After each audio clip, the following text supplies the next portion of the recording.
বিয়ে বাড়িতে হিজড়া দলের আগমন। মেয়ের বাবা আকুতির স্বরে বলল, বোনেরা, আমার সামর্থ্য নাই। হিজড়াদের থেকে একজন বলল, ওসব বললে হবে না বাবু, আমাদের টাকা চাই তো চাই। মেয়ের বাবা বলল, ডাল ভাত আছে, সর্বোচ্চ খাওয়াতে পারি, বসো খাও।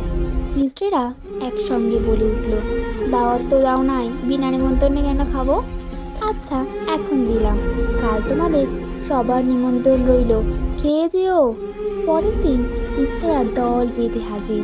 ওদের দেখে বিয়ে বাড়ির লোকজনেরা বলল, এদের আবার কে ডাকলো? ছি, কোথায় কি ঠেকলো সমাজ! খাওয়া শেষে হিজড়া দলের একজন মেয়ের বাবাকে পেপারে মোড়া একটা ব্যাগ দিয়ে চলে গেলেন। মেয়ের বাবা ব্যাগ খুলল, 18,690 টাকা, সাথে একটা চিরকুটে লেখা, এই প্রথম আমরা বিয়েতে নিমন্ত্রণ পেয়েছি। নতুন বর বউকে আমাদের পক্ষ থেকে এই উপহার রইল।